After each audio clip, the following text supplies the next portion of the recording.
Assalamualaikum warahmatullahi wabarakatuh. Kami dari kelompok 8 yang beranggotakan Nuriani Lasamiru, yaitu saya sendiri, Dini Minarti Suleman, dan Elvania Gani. Di sini kami akan memaparkan materi kami dengan judul Alkoksi Alkana. Sebelum pemaparan materi, saya akan menyebutkan poin-poin penting dari materi kami, yaitu yang pertama, pengertian alkoksi alkana. Yang kedua, rumus umum alkoksi alkana. Yang ketiga, tata nama alkoksi alkana. Yang keempat, isomer alkoksi alkana. Yang kelima, sifat fisik alkoksi alkana. Yang keenam, reaksi-reaksi alkoksi alkana. Yang ketujuh, pembuatan alkoksi alkana. Dan yang kedelapan, penggunaan alkoksi alkana.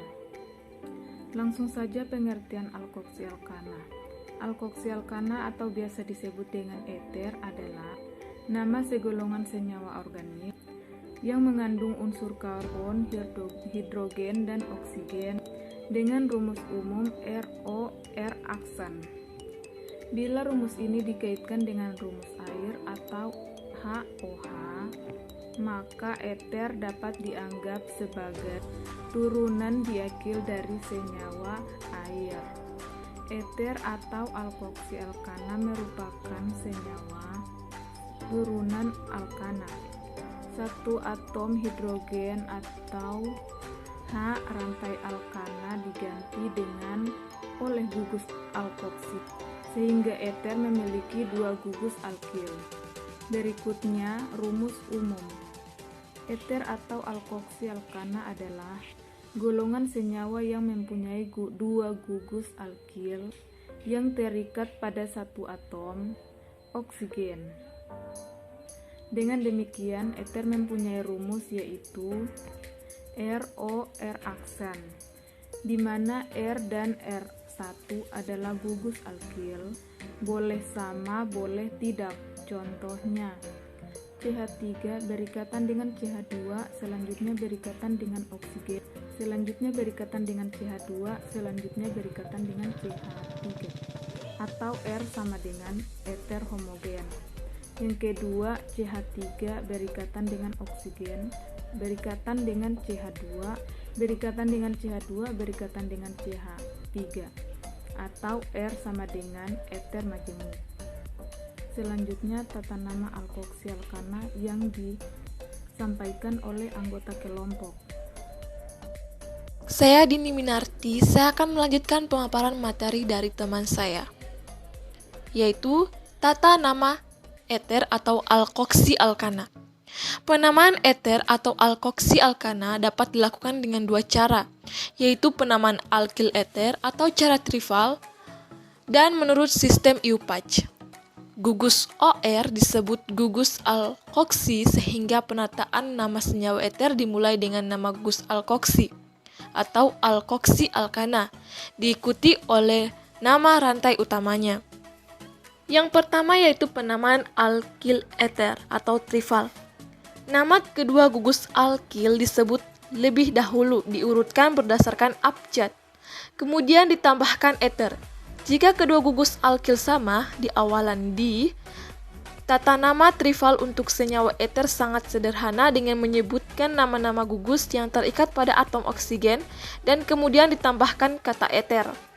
Contohnya adalah CH3 berikatan dengan O berikatan dengan CH2CH3 diberi nama etil metil eter, sehingga CH3CH2 berikatan dengan O berikatan CH2CH3 diberi nama dietil eter. Kemudian yang kedua yaitu penamaan alkoksi alkana atau IUPAC. Penamaan nama senyawa eter dimulai dengan nama gugus alkoksi alkana, diikuti oleh nama rantai utamanya. Gugus alkoksi dianggap sebagai cabang yang terikat pada rantai induk. Menurut tata nama IUPAC, eter diberi nama sebagai alkoksi alkana, dalam arti bahwa eter dipandang sebagai turunan alkoksi suatu alkana. Contohnya adalah metoksimetana, metoksimetana, dan 2-metoksipentana, yang rumus strukturnya berurutan.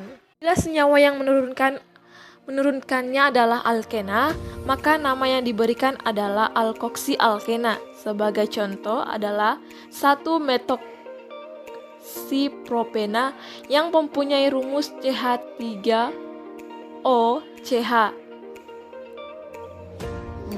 Rangkap 2 CH3. Materi selanjutnya akan dijelaskan oleh teman saya. Perkenalkan, nama saya Elvania Gani. Saya akan menjelaskan tentang isomer alkoksi alkana. Eter memiliki dua isomer, yaitu isomer struktur dan isomer fungsional. Yang pertama, isomer struktur. Isomer struktur ialah senyawa yang memiliki rumus molekul sama, namun rumus strukturnya berbeda. Contohnya, dietil eter memiliki isomer struktur dengan metil propil eter dan metil isopropil eter. Yang kedua, isomer fungsional. Alkohol dan eter keduanya memiliki rumus umum yang sama, akan tetapi keduanya memiliki jenis gugus fungsional yang berbeda. Dua senyawa yang memiliki rumus umum molekul sama, namun gugus fungsionalnya berbeda, disebut memiliki keisomeran fungsional. Eter berisomer fungsional dengan alkohol. Selanjutnya, sifat fisika alkoksi alkana. Yang pertama, eter adalah cairan tidak berwarna yang mudah menguap dengan bau yang khas. Yang kedua, eter tidak larut air, akan tetapi larut dalam pelarut nonpolar. Ketiga, eter mudah terbakar dengan nyala bening yang jernih karena uap eter membentuk campuran yang eksplosif dengan udara. Yang keempat, eter dapat melarutkan lemak, minyak, resin, alkaloid, brom, dan iod. Selanjutnya yaitu reaksi-reaksi kimia alkoksi alkana. Eter secara umumnya memiliki reaktivitas kimia yang rendah, walaupun ia lebih reaktif daripada alkana. Contohnya, yang pertama, pembelahan eter. Walaupun eter tahan terhadap hidrolisis, ia dapat dibelah oleh asam-asam mineral, seperti asam bromat dan asam iodat. Asam klorida hanya membela eter dengan sangat lambat. Metil eter umumnya akan menghasilkan metil halida. Contohnya ROCH3 tambah HBr menghasilkan CH3Br tambah ROH. Reaksi ini berjalan via zat antara onium, yaitu ROH CH3 plus Br-. Beberapa jenis eter dapat terbela dengan cepat menggunakan boron tribomida. Dalam beberapa kasus aluminium klorida juga dapat digunakan dan menghasilkan alkil bromida. Bergantung pada substituennya, beberapa eter dapat dibelah menggunakan berbagai jenis reagen seperti basa kuat. Yang kedua, pembentukan peroksida. Eter primer dan sekunder dengan gugus CH disebela oksigen eter dapat membentuk peroksida. Misalnya di etil eter peroksida. Reaksi ini memerlukan oksigen ataupun udara dan dipercepat oleh cahaya, katalisis logam, dan aldehida. Peroksida yang dihasilkan dapat meledak, oleh karena ini diisopropil eter dan tetrahidrofuran jarang digunakan sebagai pelarut. Yang ketiga, sebagai basa Lewis. Eter dapat berperan sebagai basa Lewis maupun basa Bronsted. Asam kuat dapat memprotonasi oksigen, menghasilkan ion onium. Contohnya, dietil eter dapat membentuk kompleks dengan boron trifluorida, yaitu dietil eterat BF3OET2. Eter juga berkooridasi dengan magnesium 2 dalam reagen Grignard.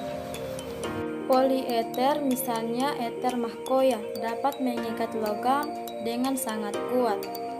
Bismillahirrahmanirrahim. Baik, saya akan melanjutkan pemaparan materi dari teman saya. Materi yang akan saya jelaskan yaitu pembuatan alkoksi alkana dan kegunaan alkoksi alkana dalam kehidupan sehari-hari. Pembuatan alkoksi alkana. Pembuatan eter atau alkoksi alkana umumnya dibuat dari dehidrasi alkohol. Dietil eter dapat dibuat melalui pemanasan etanol dengan asam sulfat pekat pada suhu sekitar 140 derajat Celcius hingga reaksi dehidrasi sempurna. Bila uap etanol dan alkohol primer suhu rendah yang lain dilewatkan di atas suatu alumina pada suhu 250-260 derajat Celcius, maka akan terjadi dehidrasi pada alkohol tersebut dan menghasilkan eter. Di laboratorium dan industri, yang lazim digunakan sebagai penarik air adalah H2SO4. Dalam cara ini, rangkaian reaksinya adalah sebagai berikut. Reaksi pertama yaitu adalah C2H5OH tambah H2SO4 menghasilkan C2H5OS O3H tambah H2O.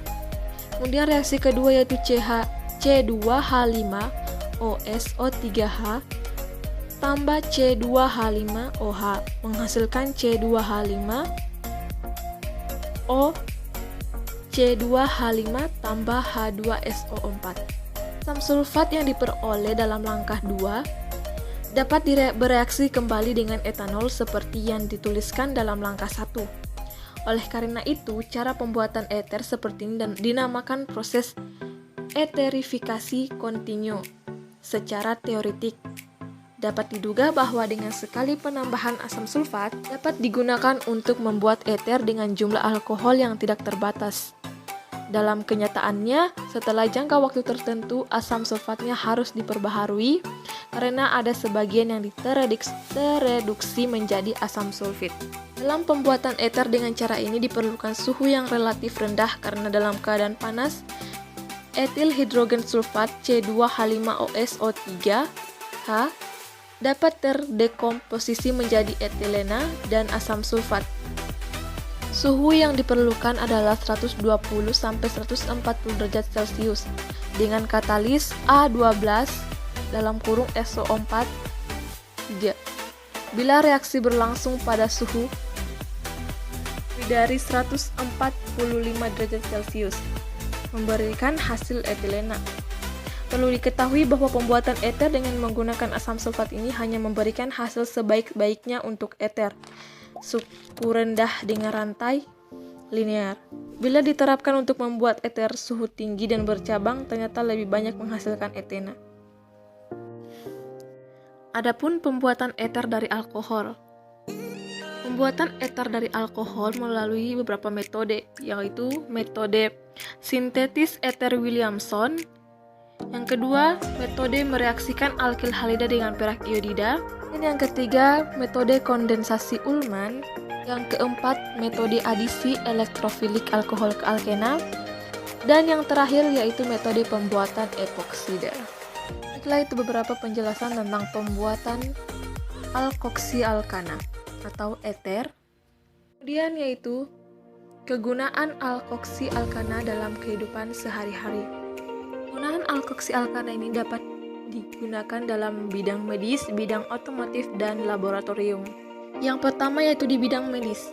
Banyak sekali eter atau alkoksi alkana yang digunakan untuk anestesi atau bius. Senyawa di etil eter biasa digunakan sebagai zat anestetik, pemati rasa atau obat bius yang diberikan melalui pernafasan, namun penggunaan di etil eter dapat menyebabkan iritasi saluran pernafasan dan merangsang sekresi lendir. Kemudian yang kedua yaitu di bidang otomotif. Eter atau alkoksi alkana digunakan untuk menghidupkan mesin yang tak mau menyala. Bahkan eter juga digunakan sebagai bahan bakar sehingga laju mesin lebih kencang. Kemudian di laboratorium, eter merupakan pelarut yang banyak digunakan. Juga digunakan sebagai pelarut nonpolar untuk melarutkan senyawa nonpolar pula, seperti lemak, lilin, dan minyak. Eter dapat menyebabkan mual dan muntah selama waktu pemulihan karena dampak negatif ini. Eter sudah jarang dipakai di negara-negara maju. Setelah itulah penjelasan saya. Lebih dan kurangnya saya mohon maaf. Bila ada kata-kata saya yang kurang berkenan di hati, saya mohon maaf dan terima kasih. Billahi taufiq wal hidayah. Wassalamualaikum warahmatullahi wabarakatuh.